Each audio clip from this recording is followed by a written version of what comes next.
భారతదేశం వ్యాప్తంగా ప్రజాస్వామ్యం ఇంకా బతుకుందని చెప్పి మీరందరూ వారి తీర్పును చూశారు.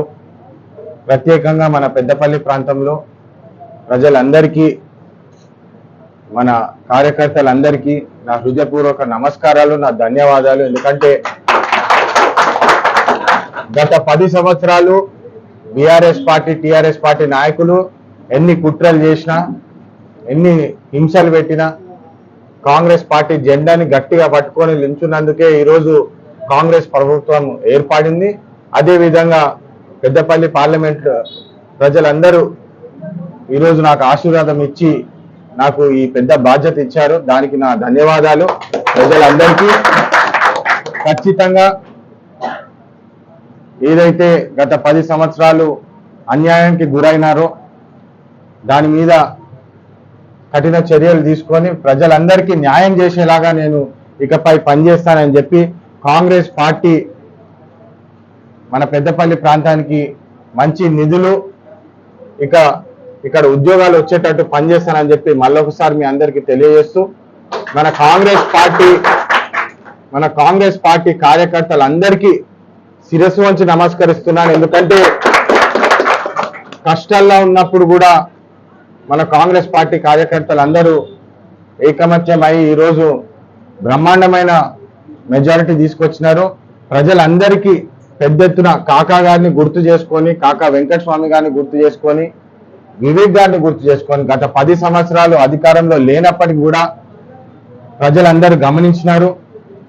సొంత పైసలతోటి ట్రస్టుల ద్వారా ప్రజల అండదండగా ఉండి వాళ్ళని ఆదుకున్నారని చెప్పి వాళ్ళు గమనించి ఈరోజు కేవలం వారి కష్టాలు చూసి కాకా గారి మంచి పనులు గుర్తించి నాకు ఈరోజు ఈ అవకాశం ఇచ్చిన ప్రతి ఒక్కరికి పేరు పేరున నేను ధన్యవాదాలు తెలుపుతున్నాను.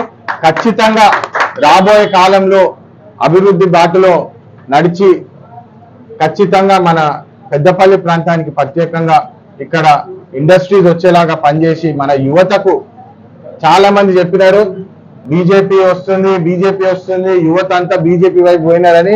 కానీ మీరందరూ చూస్తున్నారు, మన పెద్దపల్లి నిర్ణయం చూస్తున్నారు.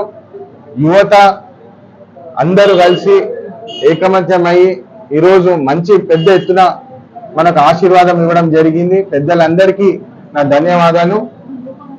మన మంత్రివర్యులు శ్రీధర్ బాబు గారు, మంత్రిలో హైయెస్ట్ మెజారిటీ వచ్చింది మన పెద్దపల్లి ప్రాంతానికి, అది అందరూ గమనించాలి. ధన్యవాదాలు. రేవంత్ రెడ్డి గారు, రాహుల్ గాంధీ గారు యువతకి ఒక అవకాశం ఇస్తే యువత బాధలేందో అవి గుర్తించి గమనించి వాళ్ళకి తగ్గట్టు అండగా ఉండి పనిచేస్తామని చెప్పి నాకు ఈ అవకాశం ఇచ్చిన వాళ్ళందరికీ ధన్యవాదాలు. మీరందరూ చూస్తున్నారు, దేశవ్యాప్తంగా ప్రజాస్వామ్యాన్ని బతికించాలని చెప్పి బీజేపీ పార్టీని యాక్చువల్లీ చూడాలంటే బీజేపీ పార్టీ ఓడిపోయినంత పని చేసినారు. ఎందుకంటే కేవలం 240 సీట్లు వచ్చినాయి వాళ్ళకి. అంటే బీజేపీ గవర్నమెంట్ ఫామ్ కాలేదు, మోడీ వద్దు అని చెప్పి దేశవ్యాప్తంగా వాళ్ళు ఒక డెసిజన్ ఇచ్చినారు. మీరందరూ గమనించాలి. ఎట్లయితే కేసీఆర్ గారు అహంకారంగా ఇక్కడ టీఆర్ఎస్ పార్టీ ద్వారా ప్రజల మీద దౌర్జన్యం చేసినారు, అదే విధంగా దేశవ్యాప్తంగా నరేంద్ర మోడీ గారు చాలా దౌర్జన్యాలు చేసి ప్రజలే వారు ఇంకా మీరు వద్దని చెప్పి వాళ్ళకి మెజారిటీ కూడా ఇవ్వని పరిస్థితి ఈరోజు చూస్తున్నాము. ఖచ్చితంగా ప్రజల సేవలో ఉండి కాంగ్రెస్ పార్టీ అందరికీ న్యాయం చేస్తారని చెప్పి ఈ సందర్భంగా చెప్తూ, ఇంకొక ముఖ్యమైన విషయము, ప్రతి ఒక్క ఎమ్మెల్యే వర్యులు అందరూ సహకరించి నాకు ఈరోజు ప్రజల ద్వారా కాకా గారిని గుర్తు చేసుకొని ఇంత పెద్ద ఆశీర్వాదం ఇచ్చిన అందరికీ నా హృదయపూర్వక ధన్యవాదాలు. Thank you. కాంగ్రెస్ కార్యకర్తలు బీజేపీ ఓటు మంది చెప్పినట్టు సార్ వైసీపీ కార్డు వస్తుంది, దాన్ని ఏ నిర్ణయం తీసుకుంటారు? యాక్చువల్లీ మంచి క్వశ్చన్ అడిగినారు.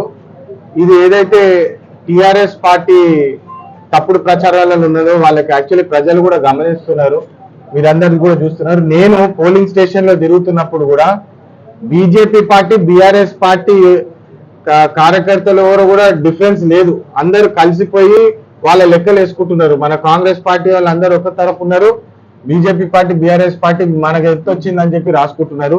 ఇది నేను కళ్ళారా చూసినాను, ఇది ప్రజలు కూడా గమనిస్తున్నారు. మన రాష్ట్ర వ్యాప్తంగా కూడా చూస్తే కూడా కేసీఆర్ గారు బీజేపీ గారికి మోడీ గారికి సపోర్ట్ ఇద్దామని చెప్పి బహుశా కవితమ్మ గారిని రక్షించుకోవడానికి వాళ్ళు ఏదైనా టైఅప్ పెట్టుకున్నారో బిహైండ్ ద సీన్స్. మీరు అందరు తెలుసు అసెంబ్లీ ఎలక్షన్స్ ముందు కూడా బీజేపీ బీఆర్ఎస్ ఒకటే అని చెప్పి చాలా మనం ప్రచారం కూడా చేసినాము. ఇప్పుడు అది కొద్ది రోజుల్లో నిజం తెలిసిపోతుంది. ఎందుకంటే కవితమ్మ బయటకు వచ్చేసిందంటే మీరు అందరూ అర్థం చేసుకోవాలి, బీజేపీ ఓట్ బ్యాంక్ లేనప్పటికీ కూడా బీఆర్ఎస్ పార్టీ ఓట్ బ్యాంక్ అంతా బీజేపీకి వేసేసినారని చెప్పి ఈ సందర్భంగా మీరు అందరూ గుర్తించాలి. తప్పుడు ప్రచారంలో మనం పోవద్దు. మనం రెస్పాన్సిబుల్ గా మనం ఏదైతే ఉందో గత 10 సంవత్సరాలు అహంకారంగా ఏదైతే అందరు ప్రవర్తించినారో ఇంకా అది పోయింది, ప్రజాపాలన వచ్చింది, మంచి జరుగుతుందని చెప్పి ముగిస్తాం. ఎలక్షన్స్ లో రెడీయా? పార్లమెంట్ ఎలక్షన్స్ లో అందరు అనుకున్నారు ఇవి రాష్ట్రానికి చెందిన ఎలక్షన్స్ కావు, కేంద్రానికి చెందిన ఎలక్షన్స్, మోడీకి ఓటేస్తే బాగుంటుందని చెప్పి చాలా ప్రచారాలు చేసుకోవడం జరిగింది. కానీ తెలంగాణ ప్రజలందరూ కూడా ఇదే అనుకున్నారు. మాకు కాంగ్రెస్ పార్టీ తరఫు నుంచి గ్యారంటీ కార్డు ఇచ్చారు, ప్రజాపాలన కావాలి అని చెప్పి 8 సీట్లు కాంగ్రెస్ పార్టీకి గెలిపించడం జరిగింది. అది కూడా అన్ని చోట్ల కూడా భారీ పెద్ద మెజారిటీతోని కాంగ్రెస్ పార్టీని గెలిపించారు. ఇక్కడ మన నార్త్ తెలంగాణలో ఇంతకుముందు అసెంబ్లీ ఎలక్షన్స్లలో కూడా బీజేపీ కొంచెం ఉండింది. ఈసారి కూడా ఆదిలాబాద్, నిజామాబాద్, కరీంనగర్ ఈ 3 చోట్ల కూడా బీజేపీ గెలవడం జరిగింది. అది ఉన్నప్పటికీ కూడా పెద్దపల్లి పార్లమెంట్ కాన్స్టిట్యున్సీ ఏదైతే మధ్యలో ఉందో ఆ కాన్స్టిట్యున్సీ కాంగ్రెస్ పార్టీకి, కాకా వెంకటస్వామి గారికి ఒక గుర్తింపు ఈ ప్రాంత ప్రజలకు ఉన్నదని చెప్పి కాంగ్రెస్ అభ్యర్థి వంశీకృష్ణని 131,000 ఓట్లతోని గెలిపించడం జరిగింది. మేము కాంగ్రెస్ కార్యకర్తలకు, కాంగ్రెస్ నాయకులందరూ కూడా ఏదైతే కష్టపడి పనిచేసినారో వాళ్ళందరి కృషి ఉందో ఈ ఎలక్షన్స్ గెలవడంలో మేము వాళ్ళందరికీ కూడా కృతజ్ఞతలు చెప్తూ, వాళ్ళందరూ ఏదైతే మాకు సహకరించిందో ఆ ఎలక్షన్లో ఎప్పుడు కూడా మేము మా అభ్యర్థి వంశీకృష్ణని గెలిపించుకుంటాము, కాంగ్రెస్ పార్టీని గెలిపించుకోవాలి, రేవంత్ రెడ్డి గారి నాయకత్వము మాకు ఈ రాష్ట్రంలో ముందుకు వెళ్ళాలని చెప్పి ప్రజలందరూ కూడా ఎదురు చూస్తున్నారు.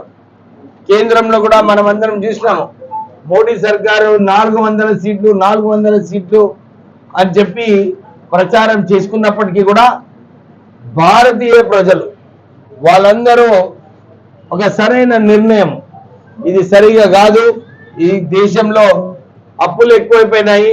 తెలంగాణ రాష్ట్రంలో ఇంతకుముందు కేసీఆర్ ఉన్నప్పుడు ఎట్లయితే అప్పులు 60,000 కోట్ల నుంచి 7 లక్షల కోట్లు చేసినాడో మోడీ కూడా 80 లక్షల కోట్ల రూపాయల నుంచి 155 లక్షల కోట్ల రూపాయలు అప్పులు చేసి భారతదేశంని అప్పుల సంఖ్యలో పెట్టడం జరిగింది. అందరు చూస్తున్నారు, ఈడీ, సిబిఐ అని చెప్పి వారు ఇష్టం వచ్చినట్లు ప్రతిపక్షాల నేతల పైన ఈ రేడ్స్ చేపించి ఒక దబావ్ ఏదైతే అహంకారంగా తెలంగాణ ప్రభుత్వం ఆ రోజులలో చేసిందో మోడీ గారు కూడా అదే అహంకారంతో నాయకుల పైన ఒత్తిడి తీసుకొచ్చి ఈ దేశాన్ని నడిపించాలనుకున్నారు. కానీ ప్రజలందరూ కూడా ఒక సరైన నిర్ణయం, ప్రజలకు మీరు మేలు చేయాలి, ప్రజల గురించి పనిచేయాలని చెప్పి అందరూ కూడా ఇదే నిర్ణయం ఇచ్చారు. ఈ ఎలక్షన్లో మేమందరికీ కూడా ఇదే చెప్తున్నాము.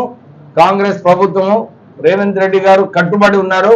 రుణమాఫీ అయినా కానీ ఈ 6 గ్యారంటీలలో ప్రత్యేకంగా ప్రజలందరూ కూడా ఎదురు చూస్తున్నారు. ఇందిరమ్మ గృహాలు కావాలని చెప్పి వాళ్ళందరూ ఎదురు చూస్తున్నారు. అందరికీ ఇల్లులు వచ్చేలాగా కాంగ్రెస్ పార్టీ వ్యవహరిస్తుంది. మీరందరూ కూడా సహకరించినందుకు కాంగ్రెస్ కార్యకర్తలు